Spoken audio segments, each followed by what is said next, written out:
Hey, good morning, and welcome to the Drummergy Podcast. I'm your host, Fred Rock Fisher, and today I have with me the awesome touring and session drummer, Mr. Tanner Abney. Why? Hello. Yeah. Thanks for having me, man. Yeah, dude. Thanks for for a working musician guy. This is stupid early in the morning, isn't it? Yeah.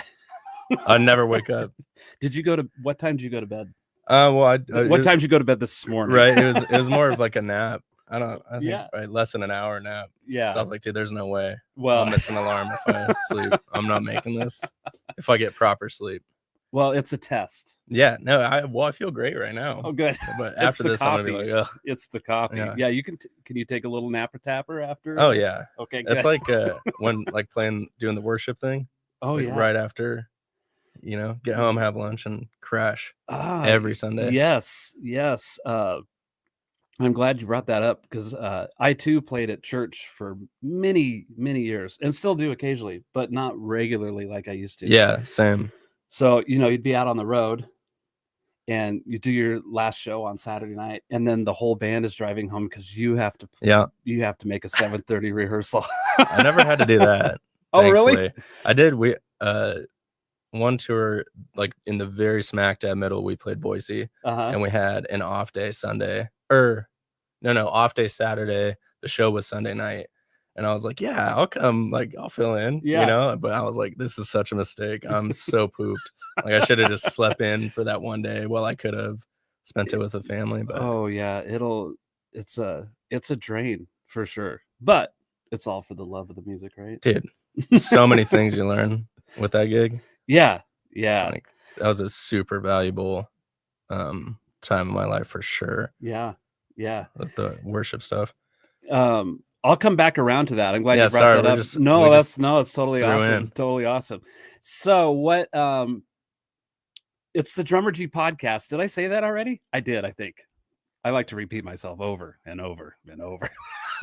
It's already 5 people. Let's go. Yeah, we got people watching all over the world, typically throughout either live or on the playback. Yeah, that's usually what I do. It's crazy the audience that's grown over the last couple of years doing this. And the friends that I've made along the way, lots of drummer friends that are scattered all over and interacting with them. And I look forward to the day that I see them face to face and give them a big hug. And the producer's here. She says, "Hi, Tanner." Hey, Mary. How's it going? That's long awesome. Time no see. Yeah. Mary, you could see him live in person if you come out here at 8 o'clock. Yeah. So I've got I usually start these off with silly holidays of the day. Okay. So today is National Drink Wine Day. I'm not a wine. Do you drink wine? On occasion. Same. If I'm trying to be impressive, like at a fancy restaurant. Right. So you had wine on Valentine's Day? I did, actually. Yes. Well, actually, I was gigging on Valentine's Day, so it was the Wednesday prior. Oh, to good for you. That had to be my Valentine's Day. See, you're just like me. You put off everything for music. Oh, you do. That's my first thing. Like on a second date. I hear. I'm I like, love hey, you. just so you know, this is how it goes. Chris McCall is here. He says, "What's up, man? Morning, Fred and Tanner." You may have remembered Chris. Yeah. One of my students, because Tanner here has subtaught my poor grammar, subtaught for me a few different times, which is great to lean on people like yourself so I could breathe for a second. Right. Yeah. It's also today is National Thumb Appreciation Day. Wait, us drummers, these are a little bit important. I've seen some guys hold their sticks between these fingers. That's crazy. I couldn't do it. It would hurt my like bones, like joints. Yeah. Even when I'm doing like any stick tricks or something, after a while it wears in there. Oh, dude, it hurts so bad. It's kind of like playing traditional. Yeah, or attempting to. It's like, what? I never was good at that. What is happening to my hands right now? I brought that up. I had a student. I don't have a stick near me, but I don't know why they were just like, they were naturally trying to hold their stick that way. And then it dawned on me, it was like when they held their stick in between their fingers like that, it forced them to have their palms down they weren't like turning their hands upside down or Yeah. weird like that. I'm like, okay, keep that position. Yeah. Now let's move the stick over here. Exactly. So thumbs are important. It's National Thumb Day. So I don't know if you want to, you know, if you're being mean to somebody, you know. Oh yeah. You need them for anything. Yeah, exactly. Today is let's see. Today is National Eat Ice Cream for Breakfast Day. Dude, I'm not an ice cream guy. No? No, not at all. I've gone through my phases of well, good for you, because that'll keep you looking good for pictures. Dude, yeah. Yeah. We can get into that. But it is National Eat Ice Cream for Breakfast Day. There was some other one I thought that I had, but that might be it. I think that's probably the most important one, though. Those are good. Yeah. All good ones, though. I feel like I'm suddenly in the dark. Hey, producer, if you happen to come out here, could you be a light adjusting producer? We'll see if she comes out. Many jobs. Yes. It's we're live and in person for the whole internet to watch the crumbling production value of the show. Hey, man. That's great. So I always give my leg update. You got it. Yeah. You gave it to me, so you gotta people have been along for this ride since August 9th. She says, yeah, give me a minute. She'll be out here to rescue me. So it's been over 6 months since I broke my leg, and Tanner saw me waddling around like a penguin earlier this morning. Yeah.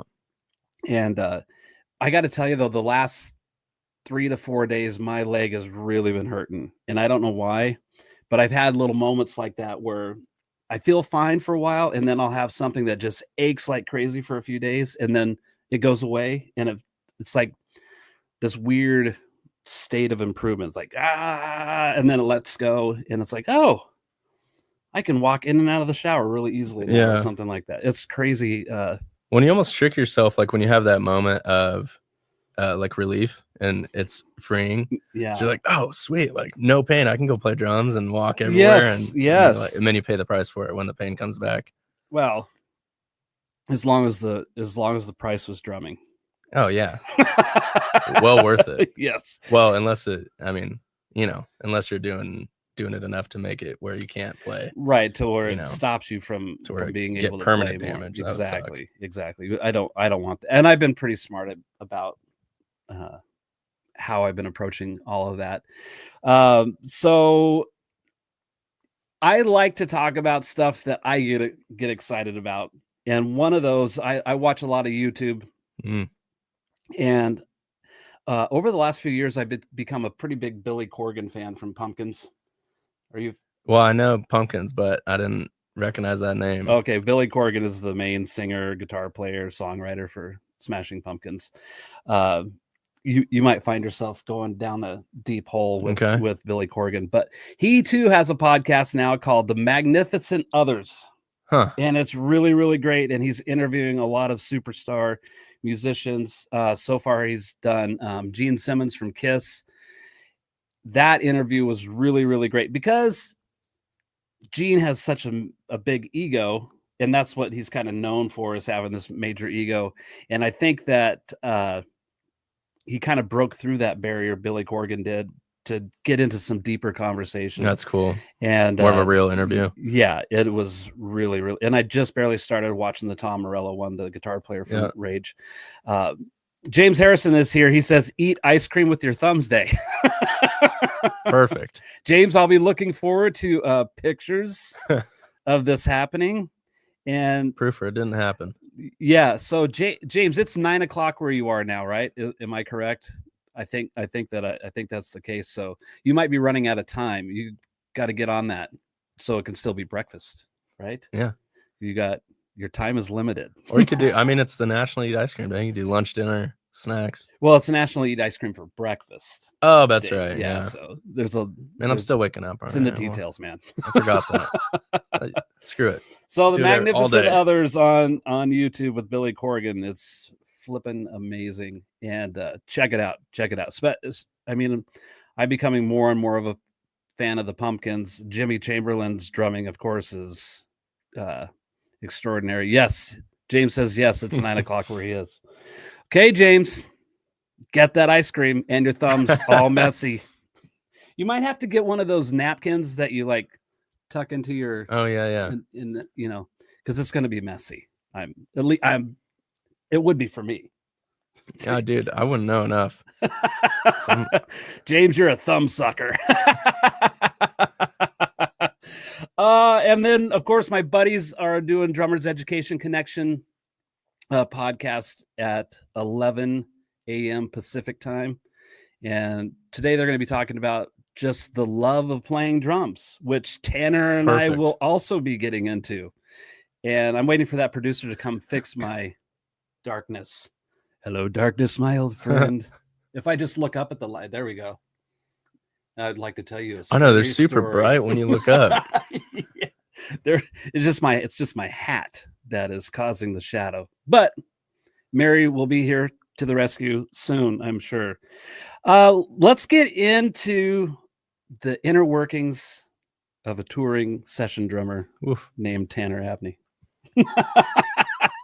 Tanner, welcome again to the show. I'm glad you're here. Stoked to be here. Agreed to this ridiculous hour. Easy. Yeah, Tanner and I were talking just before we James says his napkin is called a shirt. Before we went live, Tanner and I were talking about being on the road, and sometimes those could be really, really late nights. Either you're performing, maybe you have to drive to the next city. So it's just, there is no regularity to the hours, except there's a lot of work happening. And sometimes you're doing radio interviews and they have you there at a crazy hour, and then you're only on for 2 minutes. Waste of time. Yeah, it's like, man, is this really worth sacrificing some sleep to get on a radio station that they don't really care what's happening? That maybe a promoter or a manager or in some cases record labels or whatever is arranged for this to happen. Well, it's more promotion. Yeah, still. So yeah, I mean, still a good thing to do. Anytime your band is getting yes, thank you, because I even though right, it's not worth it sometimes for the sleep. Yes. So you just got to tell yourself it was worth it. Yeah, exactly. So Tanner, I want to start with what's happening currently. Like, what are you working on right now? What does your tour situation look like? As we're heading into spring, summer, fall, and a lot of these shows get booked out pretty far in advance. Yeah, and so you can kind of look at like, I got a lot going on, and I need to prepare for those kind of things. So we're not going to ignore you. The producer is here in the room. She's here to fix. Well, you could rate. She's gonna do a. We'll do it live.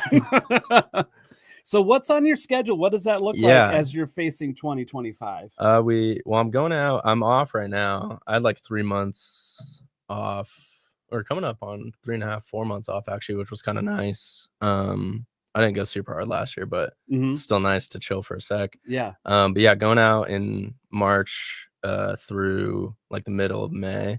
Okay. And then I have a tentative drum tech offer actually for the summer, and then some in the fall in Europe that I can't really talk about. That's all I can say, but I've never been out of the country. You got your passport ready? Oh yeah. Good. Well, we're going to Canada in March. Okay. So that'll be like my first time out of the country, but I'm not going to count it. Thanks. Yeah. I was so stoked on Canada until we got the Europe offer. Now I'm like, that's not out of the country. Canada, that doesn't count. But it'll still be cool. Yeah. Yeah. Awesome. So yeah, it's filling up. And like you said, yeah, everything. Like I knew about the spring run, like in November. Yeah. Obviously we're already planning the fall stuff just because all the logistics that obviously go into now the tour. Is this like a hired gun position? Can you say who you're going on the road with? Yeah. Should I?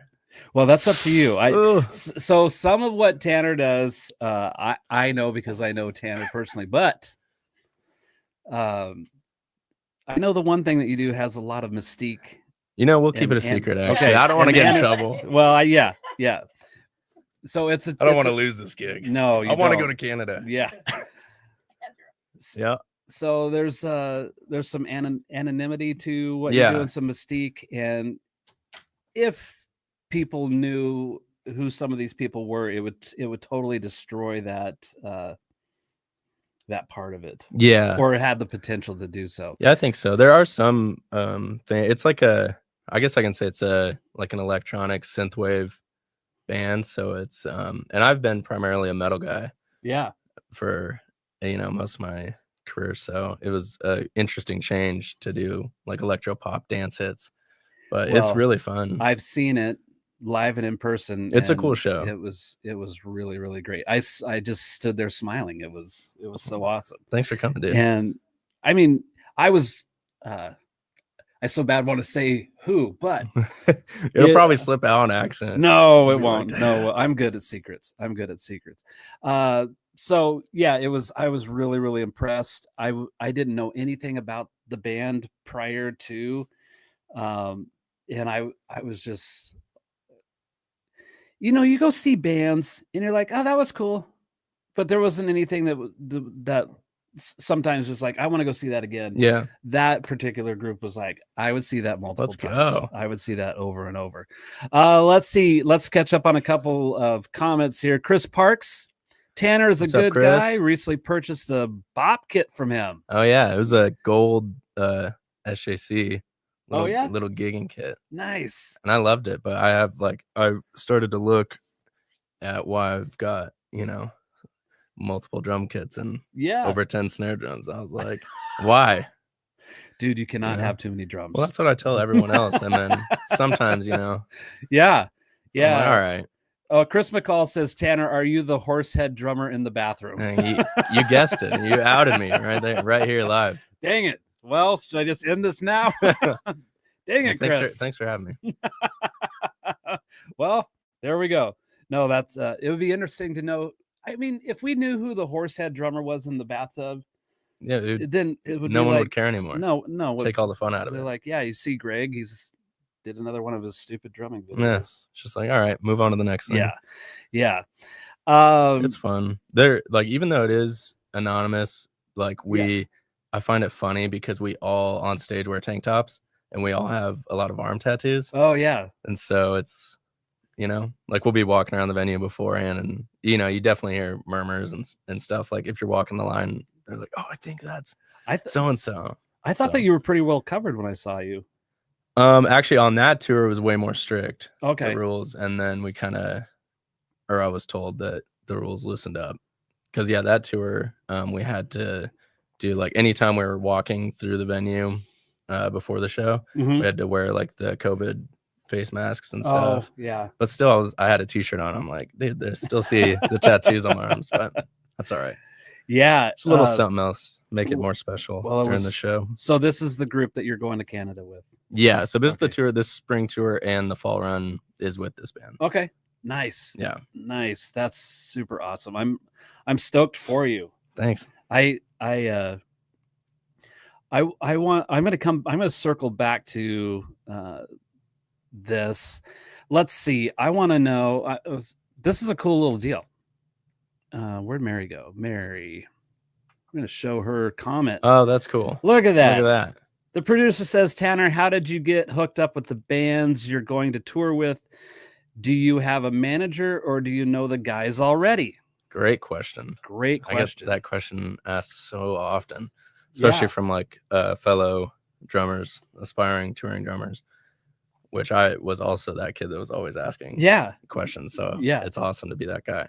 But yeah, it's a little bit of both, I guess. I say it's always who you know and who knows you. Yeah, networking. Networking 100%, and like being a good hang, because there's thousands of drummers that could play the same parts. Yeah, exactly. But it's like, you'll get hired if you can be lived with for 2 months, So So all that. I guess I'm getting into how to get the gigs, not, or how to make people. I think that's part of the question is how did you get hooked up with those bands that you're going on tour with? And do you have a manager?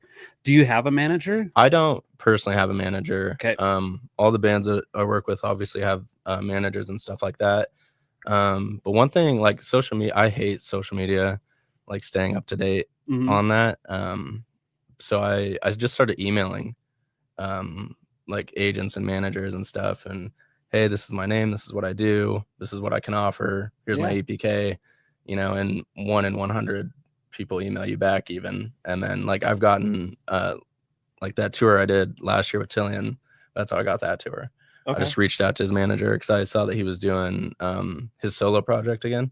And I was like, all right, well, there's probably a tour. Yeah. And so I reached out, and then like 5 months later, I get a text from him. He's like, hey, man, my manager got your email. You want to do drums on this run? So sometimes it's just a shot in the dark and being right place, right time, Yeah, I think, well, you mentioned, you're having, first of all, this is really cool. We have a drummer here from Boise, Idaho, as am I. And so many times, I think you get bad advice from people who have tried and failed. And so because they tried and failed, their experience could be negative. And they'll be like, look, man, you're in Boise. There's no way. Yeah. You got to move to LA. You got to move to New York, Chicago, Nashville,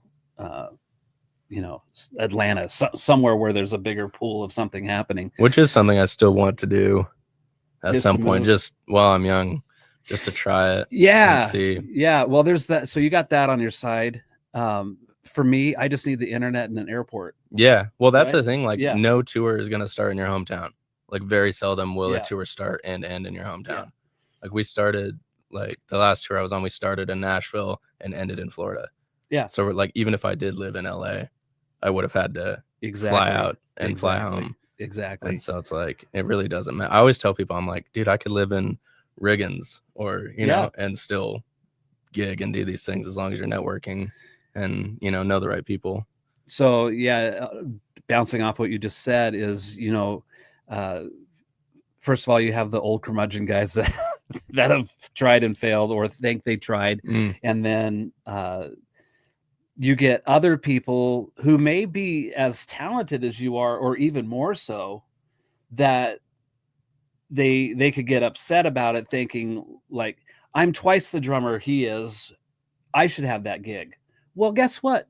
They're not the ones that are doing the work. They're not the ones who are sending the emails. Exactly. And they're not the ones who are researching these things out and introducing yourself like you are. And because you're doing that work and putting that out there, then, I really believe as long as you're doing the work, you don't have to worry about the outcome. Because you're doing what you're supposed to be doing. Exactly. And if you're doing what you're supposed to be doing, those opportunities are going to happen. Yeah, you miss 100% of the shots you don't take. Yeah, exactly. And so you're proof positive of doing that work and things are happening for you. And the more you do that, the more your name gets out there to other groups. And because all it is. It's who you know, networking, it's word of mouth. Right. And you just never know like where that's going to lead. But it's going to lead somewhere cool and somewhere that you want to be. Yeah. But if you don't do that work, it's just like a dead end. Yeah. It's a dead end, or you just get in this cul-de-sac of mediocrity. It's like there's no way out of this circle that I'm in. It's just negative energy nonstop. Yeah. So I mean, you could stay in your basement and learn all the gospel chops that you want and all the polyrhythms that you want and play. You just see as well as I do on the internet, there's younger and younger and younger and younger kids that are just playing stuff that, for when I was little, it was unheard of. Dude, even to me right now, I'm like, whoa, like I can't play that right now. This kid's 12. Yeah. Exactly. It's going to take my job soon, man. Well, that's the other thing. I have a buddy who I work with in town, who's a really good producer engineer, and he's like, dude, you gotta stay up to date on your social media, because every day that passes that you don't make content, like 100 other kids are making content and surpassing you because they're being seen and you're not, right. And I think that is true That's what I try to, for social media, that's my business card. Mm-hmm. Yeah, that's our LinkedIn. Like, yeah. You know, so for me, it's being on social media. I enjoy it too. There's a lot of people that don't, and for good reason. Yeah. I think that, and I've talked about this multiple times, where the social media and the internet can just be a horrible place but I think it's what you allow it to become in your life. So I've definitely allowed it to be negative. Yeah, well, I got hundreds of videos and pictures, and I'm like, this is great. Like, I like this, but I'm like, I don't know. Is everyone else gonna like it? I should not think like that, but right. And I would tell you not to think like that. Yeah. Well, I tell myself not to think like that. I'm like about to hit upload. I'm like, well, dude, I messed up. I hit that on the and of 4 instead of, I've done this. Everyone's gonna know. I've done the same thing, and but with politics, that seems to be something that's so divisive, and I watch really great friends, dear friends of mine, who are 180 degrees out from each other, just attack each other. And it doesn't matter if I agree with them or not. It's just the ugliness that just breeds in that. Yeah. And I have to like snooze those people or unfollow or whatever. I don't necessarily need to delete or block people that I don't agree with. Now, some of them I don't even know, who are just rearing their ugly head. I'll just like, okay. I don't have to make any announcement to you. Yeah. Oh yeah. I'm deleting you. Exactly. So no way. Not worth like ruining the contact, but also it's healthy to be like, man, maybe you aren't super healthy for my life at the moment. Yeah. So I just get rid of that. And so I run the filter buttons pretty heavily to try to keep that stuff at bay as best I can.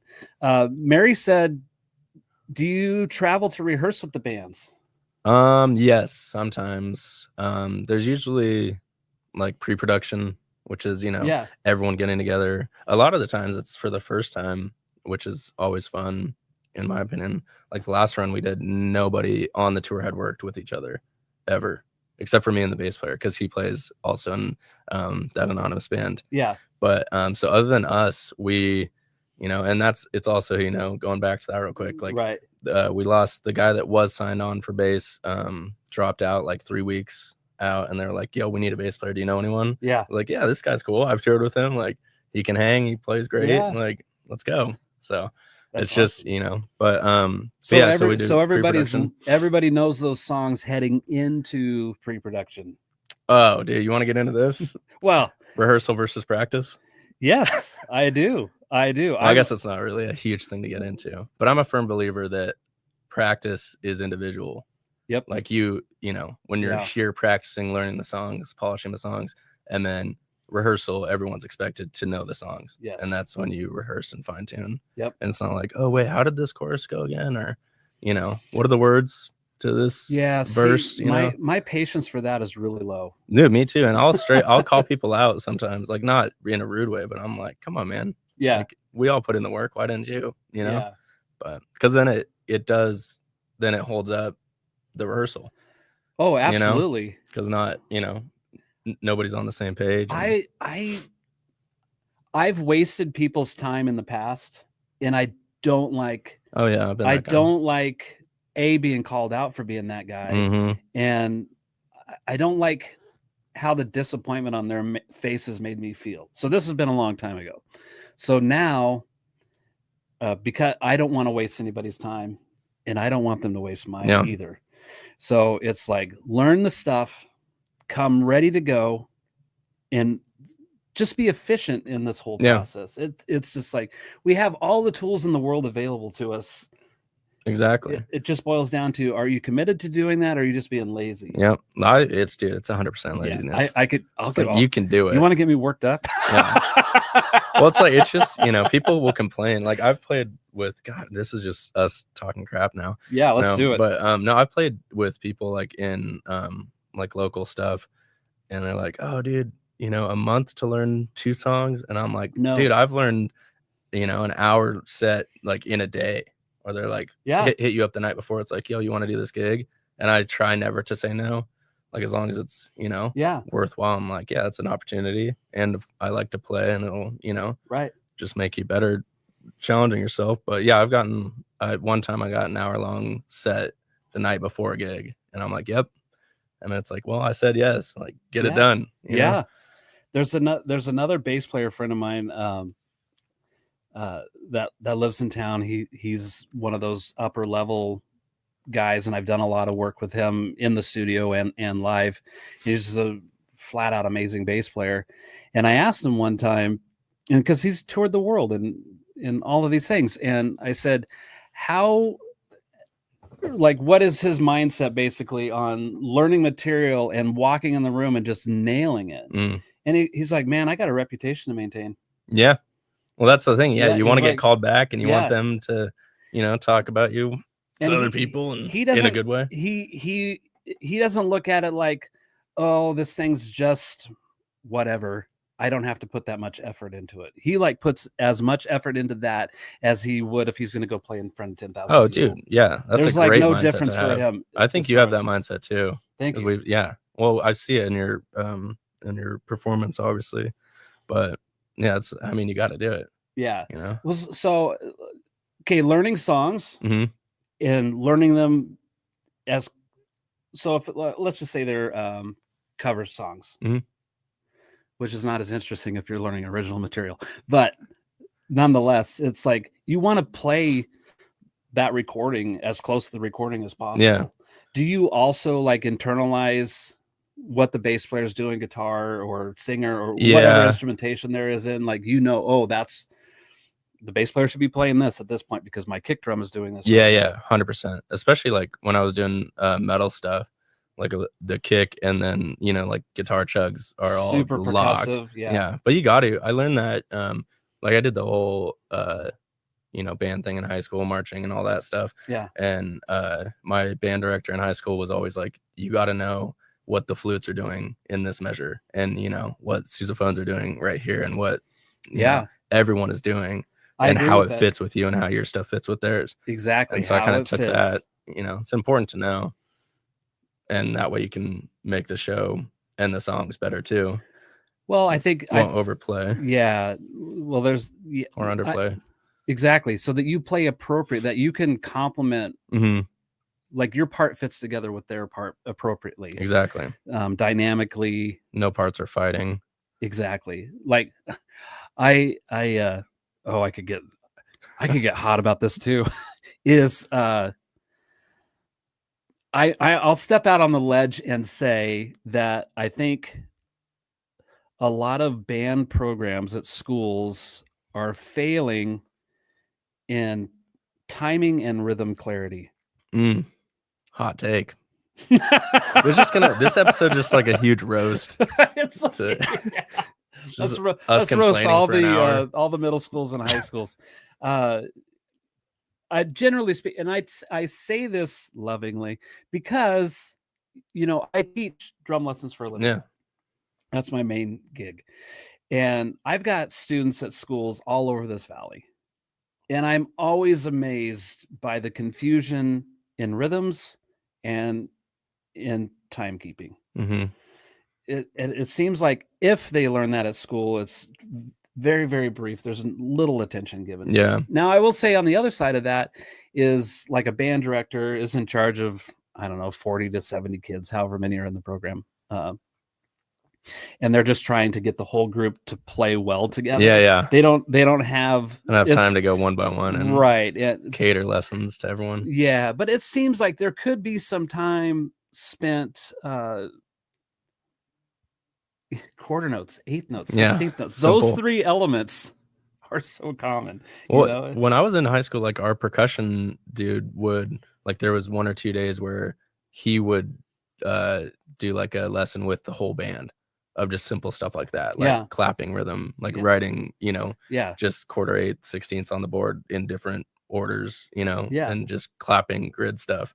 And it's like, okay, we need to do more of that. Right. And obviously, a lot of times it was just, you hear the clapping all off from each other, but still it's a big flam fest. Yeah, exactly. It sounds like popcorn in that room. Yeah, exactly. But it's still, at least that's better than nothing, Yeah. Or at least opening people's eyes to what that is and how important it is, especially in that context. Yeah. And so I'll step away from from dragging enough around. roast. Yeah. But you mentioned playing like metal. Mm-hmm. Your kick drum pattern could be whatever that is, but pretty much 100% of the time the bass player's playing those rhythms too. Yep. And so when you get conflicting rhythms happening, and it can't be, it could be drums, bass, or fighting each other for rhythms, and that just sounds like a gobbledygook mess, And it's pretty obvious. Yeah. And when I've always played with had tracks, backing tracks going and stuff. Yeah. Or like in the metal stuff, the laptop was the bass player. Bass was all backtracked, and in order to have two guitars up there. Yeah. And bass, the Mac never messes up. Right. Mac is the best bass player out there, man. Exactly. Exactly. But yeah, if you're off, it's going to be blaringly obvious if you have backtrack bass that's perfectly quantized coming out, and then you're off, or your guitar player's off, or whatever. It's like, okay, people are going to hear that. So there's that was one of my questions I was going to ask is, let's talk about the click. Yay or nay? Yay, all day. Yay. You got it. Dude, it's weird. I just the other day I was playing with Sam, and we were playing with this new guy, Tyler, we hadn't played bass with. Great bass player in town. I forgot his last name because I just met him. And I was like, we were both talking about how weird it is to not play with click. Okay. Because 99% of the time, and like the gigs I'm doing, and obviously in rehearsal and stuff, there's ears and click, and then going back into a jam setting, it's nice, it's freeing, but also like I feel like I have way worse time not on click. I'm like, dude, what am I supposed to do without a click? And I'm probably playing fine. I'm just in my head, I'm like, oh, that probably drug a little bit, or that was, well, I think or dragged. I think to flourish in today's music environment, it's so necessary. Oh yeah, well, to get gigs too. Okay, I was going to ask you that. Yeah, so you get called for a gig and you can't play the click. When you're sending out emails or you're reaching out in whatever way that's working for you in your electronic press kit, do you indicate, I can play with the click, I can play with backing track sequencing, all that no kind of I don't. I use very early I would tell people that like, oh dude, I can play to a click, but I feel like it's just assumed now, or I guess I don't know, maybe just the gigs I'm getting, it's assumed, but I assume that any touring band is gonna be on click and tracks and ears. Unless it's like a jam band or something like that, but even then, or maybe not click, but they'll still be running ears, so I feel like it's pretty assumed, pretty common. But common is I think that's the key, is that it's really, really common to be using in-ear monitoring. Even the shows I play, it's getting less and less common to see floor wedges because everybody's got their in-ears, which I love. Makes the stage look so much cleaner. Guitar rigs are getting smaller and smaller, and bass rigs too. Our rigs are all which digital. Leaves room to make a bigger drum set. It's awesome. Well, and then until you're your own tech every day. Then it's like 3 months tour, and you're like, all right, why do I have all this stuff? Dude, I've done that before. Start slowly as the tour progresses. I'm like, I don't need this stack. I don't need this splash. I can. But okay, well, that's interesting to know. Is like it's assumed, like the gigs that you're after. I feel that way. I don't know, and I also feel like, I guess taking yourself more seriously is going to make other people take you more seriously. Agreed. So it's like, if I, just assume that, it's expected to be able to know how to play to a click, then I don't know. Maybe that's just me in my head being optimistic. I think you're 100% right. I do a lot of remote recording right here. And I mean, this is another reason for not only playing with the click, but having great feel with that click. It's, I just treat the click, me personally, I treat the click as if that was another instrument in the band. Somebody's standing right there whacking a cowbell or something. You know? And it's a great way to stay on track. But when you're doing remote recording and everything's to the grid, It's got to be on, man. Sometimes they're sending me tracks that's their final performance, and it's got to mesh great with what they're doing. Sometimes I get something sent to me that's a little bit looser, and then I got to pump the click up in my ears because I got to focus more on that, and then they're going to retrack everything to the drums. Yeah, I've had that both ways too. When doing tracking stuff. But if they send you something they didn't play to a click on, oh, dude, it's so frustrating. It's almost impossible to anticipate where this is going to drift around. Yeah, it's not. It's really challenging, at least for me, to like. Dude, if 100%. I was standing in the room with the guitar player and I could like have a visual, like, see and feel that might be different. Yeah, well, because then you're listening to two different things, right? You're fighting one to stay on with the other, and then just getting confused. Yeah, like I'll just get confused, and then I'm not listening to both, and I'm like, dude, this is a train wreck. Yeah, it's not gonna be good. I'm not getting paid enough for this. Yeah, exactly. How much is it for a track? $250. How much without the click? $800. Right, 8,000. 8,000. Yeah, I'm gonna make my mortgage payment for several months with this track. Perfect. Yeah. Let's see if we're missing anything. Mark Grubert, my buddy Mark, says the harder you work, the luckier you get. Very true. Yeah. Working hard, I think, is a good thing, but working smart. Yeah, that's true. Yeah, because I mean, you could. I don't think that Mark is one of these people, but there are people that just are banging their head against the wall and saying, I'm working so hard, but they're working hard at doing the wrong thing. Yeah. Well, and then you get discouraged. Yeah. And you'll start it's not working. It's not working. Why did it never happen? Yeah. Yeah. See this big lump on my forehead? You don't want that. You should just give up. Those are the people to stay away from.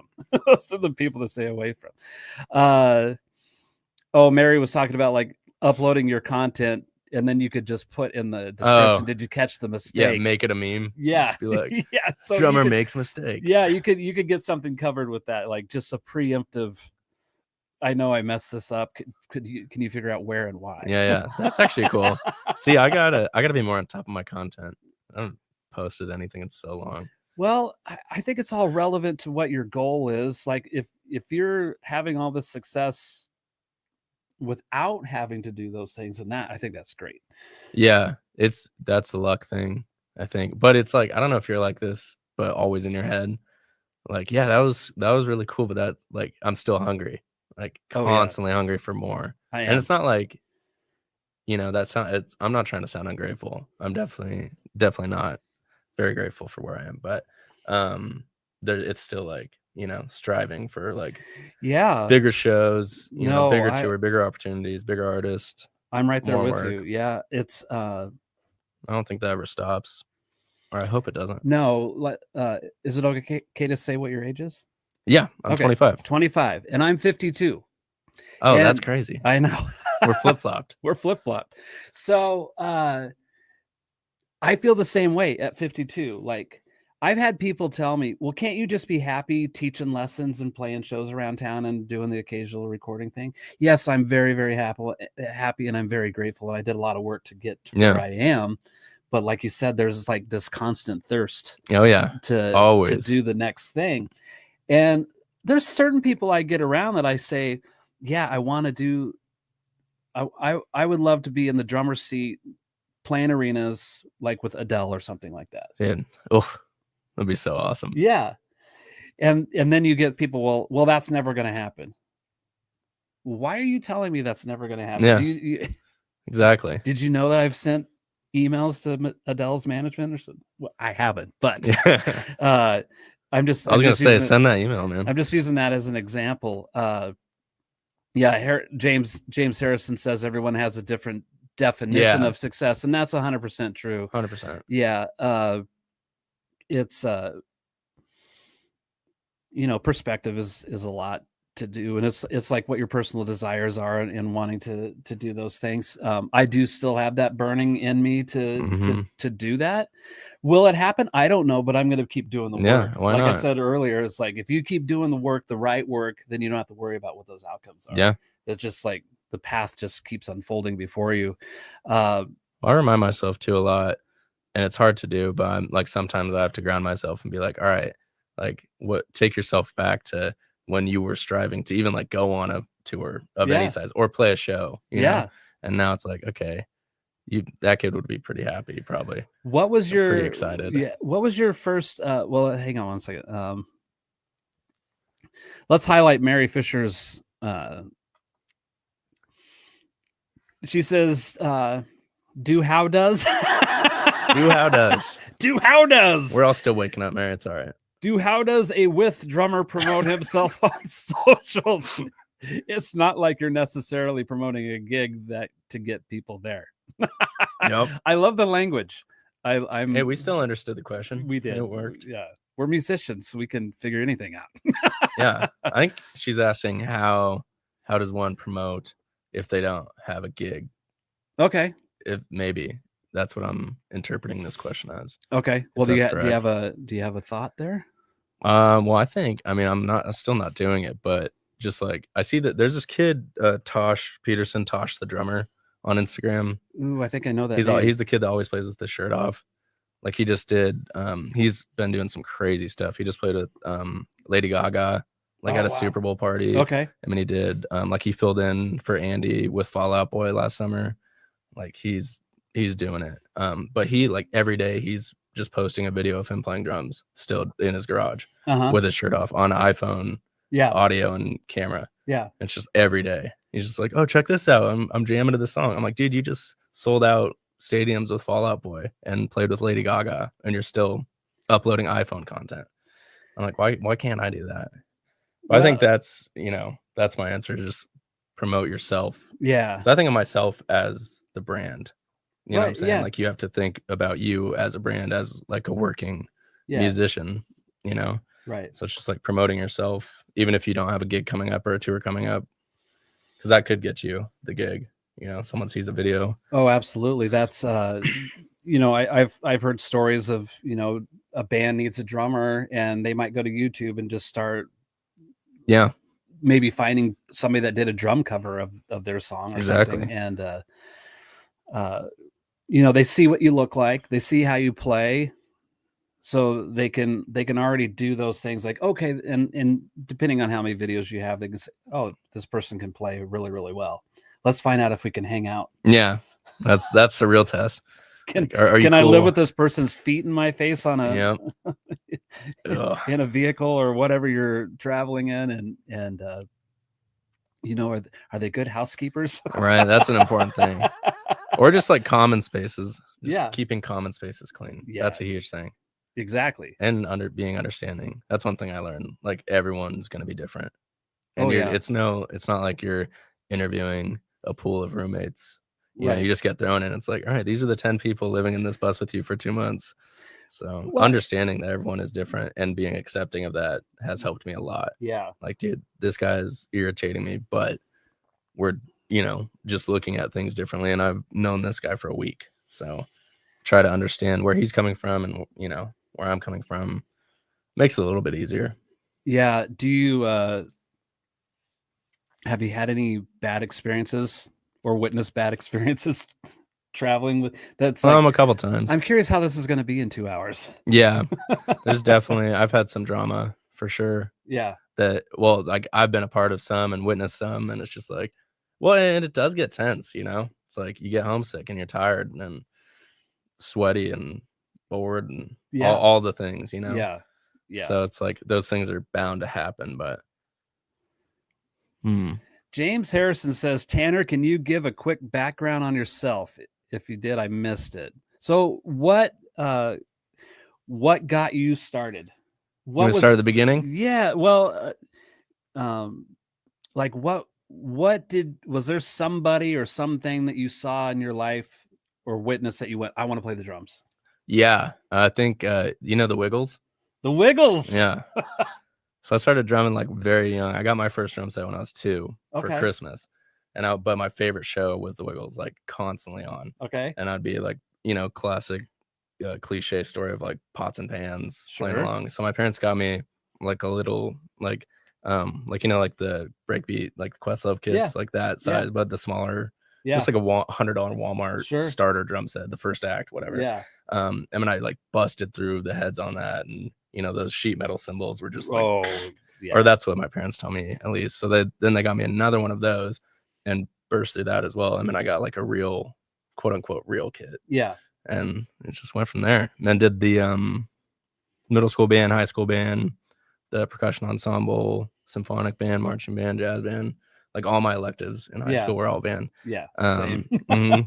And then started doing the touring thing and sessions and just playing, man. Like I said, I was telling you earlier, I try not to say no to anything unless it's, unless I'm like, all right, this isn't really this is gonna be more work than what it's worth. Yeah. But yeah, just trying to say yes to everything and meet different people, expand my skills.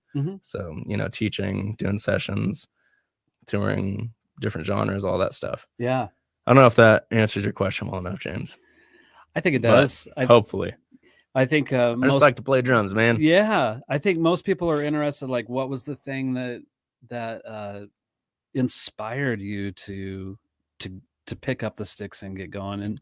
And I think that was it. Just the Wiggles, dude. And then watching movies like Drumline was one of my favorite movies from a really young age, because my grandma, it was one of her favorite movies. And so she showed me super young and I was infatuated. And then there's a movie, I don't know if you've seen it, it's called That Thing You Do. Yes. Tom Hanks. Yeah. And dude, that is my favorite movie. Shades. Still Shades. Yeah. My dad always jokes about that sometimes. Like I'll post an Instagram photo and it'll be like Shades. Yeah. Like, yeah. So yeah, all that, just like watching those movies and seeing how cool, like, oh, I want to do that. Right. Like I want to be on a field marching. I want to be on a stage playing to people, When you were in high school or just like graduating, who were you listening to? Who were your bands? Oh, definitely Green Day. Okay. And like Blink-182. Okay. And then like a lot of metal stuff. I don't know. I've always listened to a good mix of everything. Although I wasn't listening to country in high school. I started doing that afterwards. I love country now. I was like, no, country sucks. Yeah, I was trying to be a cool guy. I was the same until I didn't pay any attention to country music whatsoever. I talked about this a couple weeks ago. I think country lost its identity. But when Cliff Miller decided to start doing his own thing under his own name, and he needed a rhythm section, you brought me and Alfred into the mix, and two hardcore hard rock metal kind of guys coming in to just realize, I gotta lay way back. Oh yeah. Dude, yeah, it's a whole new, and it's like even harder. It's more difficult because I joined in that electronic band where it's like most of the stuff's 4 on the floor, just super locked in dance tunes, right. When I was coming from like doing on my feet, and it's just like crazy metric modulation and all that crap. Oh yeah. I'm like, dude, it's hard to play 4 on the floor. Hyatt's here. Do you know Hyatt? I don't know. Okay. The name doesn't sound familiar. Well, let's put Hyatt's question it's up a big here. One. It's gonna take up the whole screen. It's awesome. Yeah, and morning. Good morning, drum dudes. Technical question: Did either of you ever do an equipment change and have it throw everything off? I recently moved to 24-inch bass drums, and now no pedal settings feel right. Everything seems to be a struggle now. Does a change of bass drum size throw you guys off tremendously, triplet wise and such? Hyatt, what size kick drum were you playing before the 24? I think that's important to know. Yeah. You can drop that in, but I have a few thoughts, but I'll let Tanner go first. Well, my first thought is head tension. Yeah. Because I don't know. I have always played a 22 kick. Yeah. But I would assume that you can make the head tension the same on both, because obviously a bigger drummer, you're gonna have a bigger head. Yeah. I don't know the science behind all that crap, but so I wouldn't even say size of drum personally, but maybe it's just because I haven't experienced that switch, because I would think you could make it, but I have stuff feel off all the time. And I'm like, dude, I know this is the same, like pedal settings and stuff. Yeah. And I'm like, something's off. Yeah. And then I just have to step away. And 22 before the 24. Okay, so that's not so high. This is my opinion, buddy. I don't think that going from a 22 to a 24 should feel that different. I think if you're going from a 20 has been kind of a popular kick size, or even smaller, a 16. Going from that to a 24 might feel really weird, but I don't think that going from a 22 to a 24 would feel that different. Like Tanner said, head tension. The way I tune my batter head pretty loose, but my front head's really tight. Me too. And I think, and James Harrison's another guy that could weigh in on this too. Like if you went to, depends on where the beater 100%. hits, says James. Yeah. I've got that 26-inch Ludwig drum, and when I've tried to use it as a kick drum, it feels weird to me to play a 26 versus a 22. Now with that drum, I use it for a completely different purpose. So it sounds killer though. Yeah, thanks. So because of that, but I don't think your pedal tension or anything would really change going from a 22 to a 24 necessarily. But Hyatt, if you want to get together sometime, let me know. You can bring the drum over, or I can meet you or whatever and have check it out and see what's going on. Yeah. It might be a like something in your head too. Yeah. Like, oh, I changed this. So tricking yourself to be like, it has to feel different. Cause I've done that so many times. Yeah. Like different, something that shouldn't feel different, but I'm like, it was a change. Yeah. So therefore the outcome is going to be changed. Yeah. But, it's how far that beater's allowed to I like mine full. My beater is into where it just catches to tighten it. Oh, really? Yeah. Dude, I get too freaked out that it's just going to fly. Oh, yeah. No, I'm a risky guy. Are you using the stock? Cause you use DW pedals. Yep. Using just the stock. Do you do plastic side or plastic felt side? side? Yeah. Let's go. Plastic side. Always. I'm an Aquarian drum heads guy, and I use the Super Kick 2 with the double thin kick pad on there just to add a little snap to that attack. I've got just a very, very small pillow inside. I think it's like the Evans EQ pillow. Oh, that one with the Velcro strip thing. Yeah. It sounds nice because it fits under the Kelly shoe really well.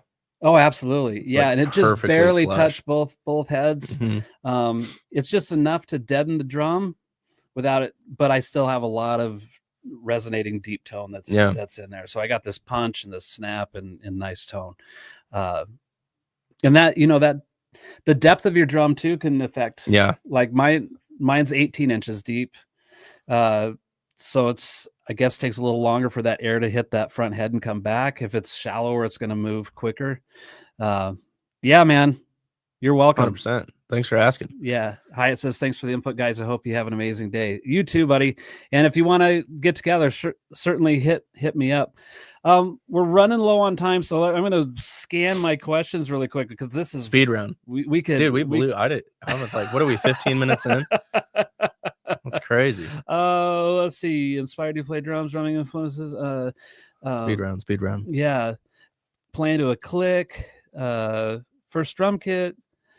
What gear are you currently playing? Let's talk. You got some endorsements. Oh, man. Yeah. Proudly endorsed. You got all sorts of cool stuff happening. Yeah. I've got play SJC drums, all Zildjian cymbals, all Vic First sticks, all at Evans. I'm not endorsed by Evans, unfortunately.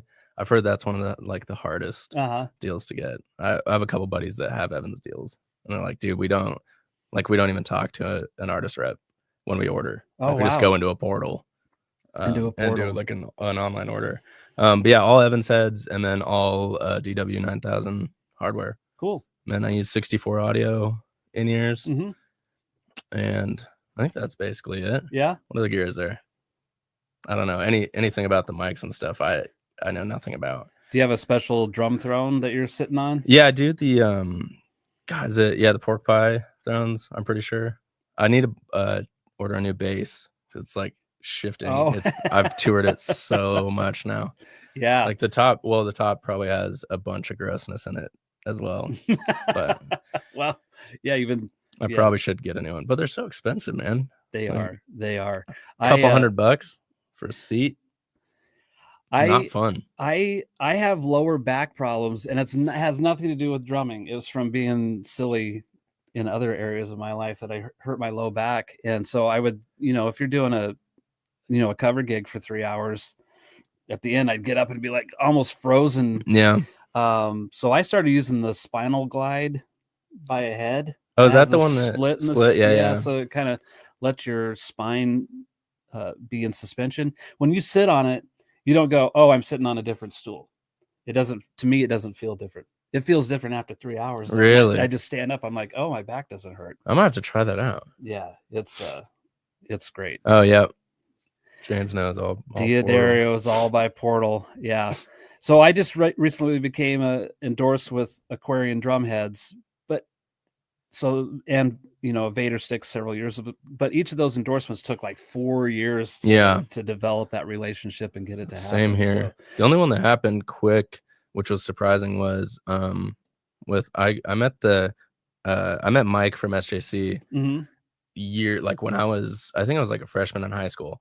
He was out teching for Jake from Mayday Parade. They were in town, and he had the SJC booth set up in the merch area. Oh, and I was like, oh, because at that time, like Trey Cool was playing SJC. Like, my favorite band is A Day to Remember. It's like Alex Shellnut from A Day to Remember was playing. And I was like, I love these drums because all my idols are playing them. And I just went up and talked to him and made that connection young. And he was cool enough to be one of those people that I think believed in my passion enough to be like, hey man, like let's stay in touch, And so that one was really cool. But yeah, the Vic Firth and Zildjian thing took me like 4 or 5 years as well. Just back and forth. And they were when I really started talking to Vic about the deal, it was right when COVID hit. And so they were like, yo, we're not taking on any new artists right now. I'm like, one more? Come on, man. Like, so that was like a roadblock. Right. Then I think they probably just got tired of me pestering him. They're like, all right, give this kid some sticks. Give this kid a deal, dude. Yeah. But that's awesome. Let's see. I think we covered that.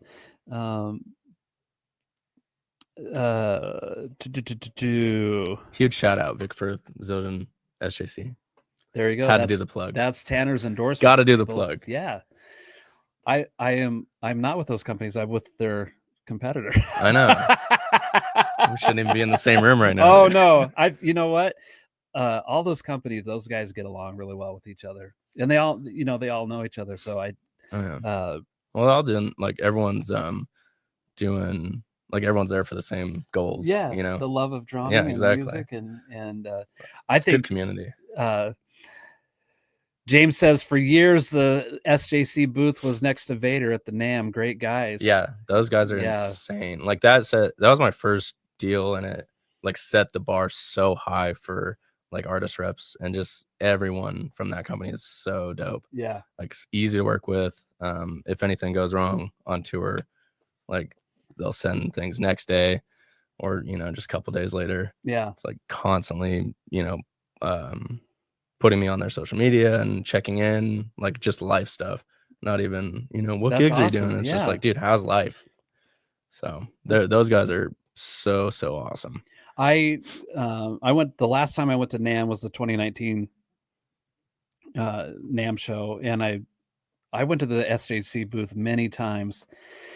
They had this sort of like a baby blue, ocean blue drum kit that was really distressed looking, and the hardware wasn't chrome, but it almost looked like it had like a sort of a weird green mossy tint to it or something. Oh, interesting. I'm trying to think about that. It was such a beautiful kit, and it sounded great. And yeah, dude, their drums sound incredible. Yeah, it was like, and I'm not just saying that. I'm truly great drums. I play DW drums. I don't have an endorsement with DW drums, but I've got a couple DW kits that sound great. But after seeing those, I was like, oh, I felt the tug. Like, well, and they're so cool. Like they can do anything, man.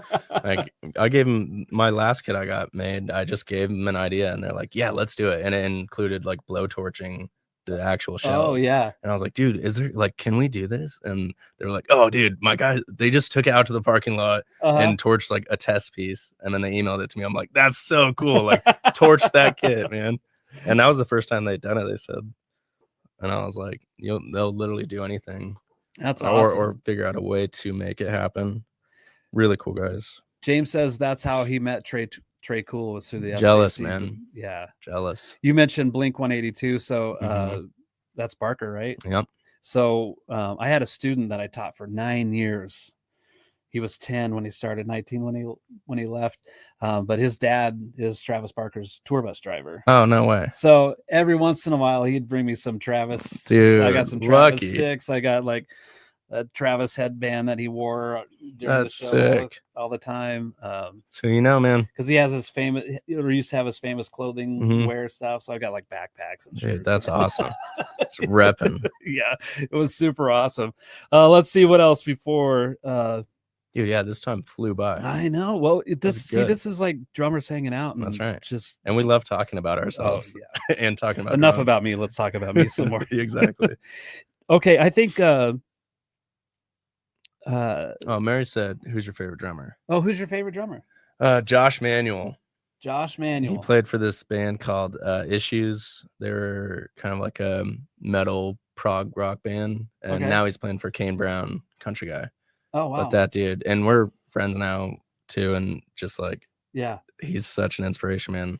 Because he was doing the metal stuff, but he has such a feel and like funkiness that it's not just straight double kick and boring, if you will. Yeah, it's like he's throwing meter mod stuff and crazy 6-tuplet on the kick in an otherwise simple 4/4 chill metal song. I'm like, dude, he's great. And now he's killer. He's playing country as well, you said, right? Yeah He went because that band broke up, so he moved there. All those guys ended up going on to bigger bands and opportunities, which is really cool because they're all super nice guys. And you're right there following in those footsteps. Yeah, he was one of the few people that was like super cool immediately as me coming up to him as an aspiring drummer and being like, dude, can I ask you questions? And can we stay in touch? Because a lot of people, like when I was growing up, I would try to do that, and like drummers would blow me off or like, oh, not right now, man, or whatever. And so then I made a promise to myself. I'm like, when I have the say to do anything like that, like I'll do everything in my power to help people out or give advice. That's awesome. Well, because I just wish, I don't know, I wish everyone could do that. Yeah. There's so many things. Well, still to this day, like there's so many things I still want to learn. Right. And I'll reach out to people and like won't get responses or, or they'll cool guy me or whatever. I'm like, dude, we're doing the same thing. And you were also once in my shoes. Right. One, I've talked about this over the last couple of years, a couple different times. Well, maybe not a couple of years, but do you know who Kenny Aronoff is? Drummer Kenny Aronoff?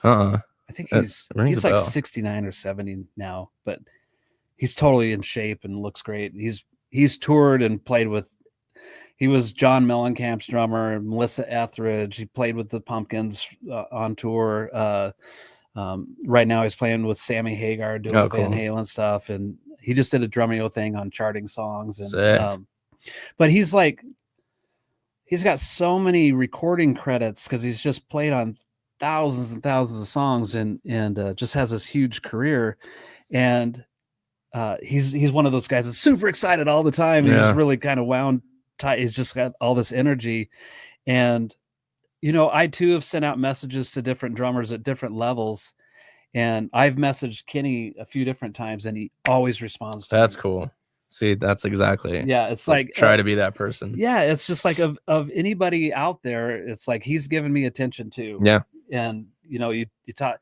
I find Midline's opened up for hundreds of national acts over the years, and the guys who are really cool were the ones that have already been out there and done it for so long. It was like the up and coming bands; they just walked around with this certain air about them, and it's like, man, it's like you got to learn a thing or two, man. Well, and everyone falls into that trap too. Yeah, so it's like, I can't say that I'm not guilty of of behaving the same way at some point. But no, that's the same thing. We played with Coheed earlier this year, and they were just the coolest guys. All of them, like their entire camp was just like welcoming and wanted to hang out. And it's like just as friends, like just as people. Yeah, they weren't cool guying us, even though they've been doing it. The band Avatar? Level. Yeah. So we opened for them I think it was their first headlining show here. And I don't remember what tour they were on, but they were in Salt Lake the day before. Then they were going to Spokane. Okay. And whatever tour that wasn't stopping here, but they stopped here. And they did their sound check, you're waiting off in the wings to do your, we get done and the singer comes up. So sorry we took so long. That's cool. With our sound check. We were having and I'm like, no, and then I went to go use the bathroom in the Knitting Factory that's over by the offices. Yeah. And I just opened the door and he's in there putting all his makeup on. He's like, oh, I can get out for a second. I'm that's like, no, cool, man. They were just so humble, polite, man. And nice. And it was like, I love that experience. Oh yeah. I love that experience. Well, that makes, that makes you have a better experience. Oh yeah. Yeah, for sure. Okay. Final question. Okay. Do you have or had any mentors in your drumming journey, and how influential were they in your career? Yes. Well, I'd say my dad is my biggest, and he's not a musician, but he always has like super supportive, and he was my tech before. Oh, nice. Like always carrying gear into venues, helping me and stuff. Yeah. And still, like, if he's in town, he'll make it to gigs, as many gigs as he can. And that's awesome. He'll fly out. Like, he flew out to New York to come to a show. And I was like, dude, this is so sweet. So that's, and just like, learning how to work hard and be a good hang. That definitely mentor. Yeah. But drumming wise, Josh Manuel was huge. Like I said, always, receptive to questions and just hanging out and being cool. Right. And right. That's probably the biggest one. I mean, I didn't have any teachers. I'm self-taught, so I didn't have that kind of stuff. My high school band director was a percussionist. Okay. And so that was cool because he was, obviously a band director, but he played. Which band director is that? DeWitt Quentin. Oh, okay. Yeah. He's at Rocky. Mm-hmm. Okay. Cool. So he was super cool. And he actually told me, like, because him and Pat was doing the percussion stuff, Flaherty. Oh, okay. So those two. And I remember actually, I think it was my sophomore year of high school, we had like a marching band trip in Washington somewhere.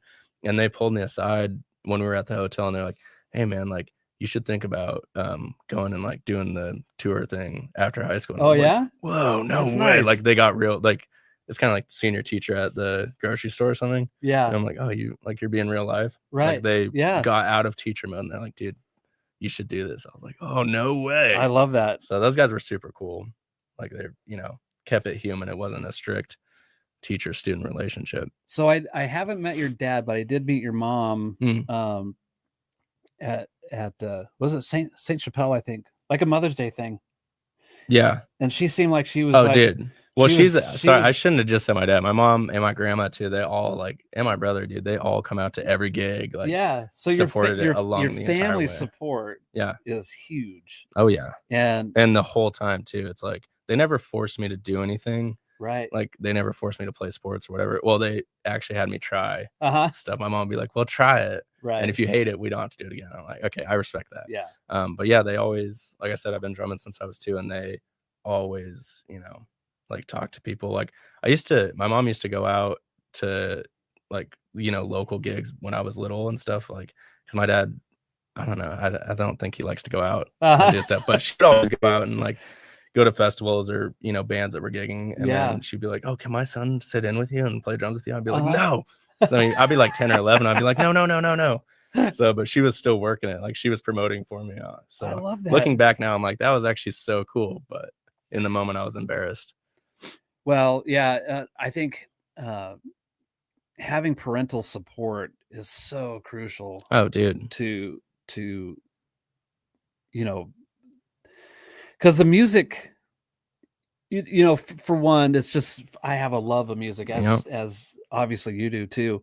And if you decide to make that as your career, it feels like climbing a cliff. Yeah. It's just like the odds seem so against the possibility nonstop, dude. But and that's the world we live in currently, and it's figuring out, like, how do I use that to my advantage to be able to have a career as a musician. It so daunting in so many different ways, but having that support from your parents going, yes, you can do this, we're going to support you in this way, and then to have your band director say, hey, you might want to pursue this, you're doing so well. I tell so many people, the most influential person in my life outside of my parents was my band director, because he was the yes man, and he was so encouraging, and I think he dealt with a lot of teenage adolescent. Oh yeah, dude. They're so patient, man. Yeah. Well, and even you you teach a lot more students than I do, but because you're doing it all day. Yeah. Like I'll have like one or two students, right, like 2 or 3 days a week. Yeah. And even like now, I don't have any students currently because I don't like to get one and then be like, hey, I'm leaving you for 2 or 3 months, and then get back and be like, you only have me for another 2 months, and I'm going again. Yeah. I feel bad about that. So no students at the moment. Well, but those students that do take lessons from you see you pursuing your dream, and I think that's speaks volumes. Yeah. Well, no, I've always had more students that were interested in playing in bands versus students that were interested in doing like the DCI thing, or and so and I can still like fake my way through. Sure. I don't have crazy marching chops, but neither do I. Yeah. Neither do I. Fake it till you make it. Yeah. But so it is cool to have students that want to do that, and you can be like, oh yeah, I can tell you anything you want to know. Yeah, exactly. But it's just part of it, just being a positive person in that in that person's journey to you too become a mentor to those without even knowing it. Yeah, you never know who you're going to influence by your actions you take and things that you say and things that you do, and people are watching. I get parents vetting me by scoping my socials. Oh really? Yeah, perfect. They're like, we want to know. They want to feel comfortable bringing their kid. Well, yeah, of course, man. Who's this joker? Yeah. Mary says, do you think you could teach online lessons from the road? Now think about your schedule. No, I did do that once, like my first proper like tour that lasted more than a month, because I'd never done anything bigger than that before. And I was like, oh yeah, dude, this is going to be easy. Like I'll keep my students. We'll do Skype or Zoom or FaceTime or, whatever. So I did that for one tour, and it was the worst decision because I also had I was my own tech, obviously. And then we had a meet and greet and then another press thing. So I had no time, and I was just so stressed out. And I would there was some days where I would cancel and be like, yo, let's do this lesson tomorrow if you're cool with that. Just because I was so beat. I'm like, I need to take a 30-minute nap. Instead of do this lesson, as much as I hate to do that. But I did in-person lessons on a tour once, and that was fun. But none of those people wanted to learn how to play drums. They just wanted to chat. I never I was an interview. You're getting paid. They were just like, oh yeah, can we just ask you questions? Can we just hang out? Which was cool still too. Yeah. I'm like, huh, you really don't want to learn anything or chop around, but still fun. Yeah. Still get paid for it. Well, man, this conversation could probably just keep going. Oh yeah. Let's see. So you're leaving March through May, I think you said, and then you might have a drum tech road gig for a while. And, so maybe when you're through with the Canada and the Europe and all of that, should have you back as a catch up. Yeah, let's do it. Stories from the road. Yeah, kind of there's so many, man. That would be awesome. Let's do it, dude. Thanks for coming and hanging out. I appreciate it. So if people want to follow you on social media, where do we go? At Tanner Abney Drums on Instagram, and then just Tanner Abney, Facebook, YouTube, TikTok. Nice. Or I think TikTok's Tanner Abney Drums too. Okay. If you type my name, you should be able to find it. Nice. Matt's Music Minute just popped in. Morning, fellas. Matt, dude, I'm going to have you on this show as well, Matt. Matt is an amazing friend, and he does music for film and TV. Oh, sweet. Yeah. That's dope. That's a whole nother animal. Oh yeah. So, seriously. And Matt's one of those guys that's wound up tight, just full of energy guys. Oh, let's go. He'd be bouncing off the walls in here. Perfect. Thanks again, Tanner. I really appreciate you coming so early and hanging out. Yeah. And man, I'm just really looking forward to watching your progress. Thanks, man. As you're out there touring and doing it. And of course I can bug you anytime with texting or oh yeah. Do it, man. See if you're having breakfast eating ice cream for breakfast with your With my thumbs. thumbs. James Harrison will be waiting for your photos of that. With Okay. the t-shirt as the napkin. So happy eat ice cream for breakfast day. And I will see you next week. I will be solo. And then I think the week after I'm going to have Anthony Fagiano, my singer from Midline, on here. And we'll talk about the old days. All right. See you guys. Perfect. Nice.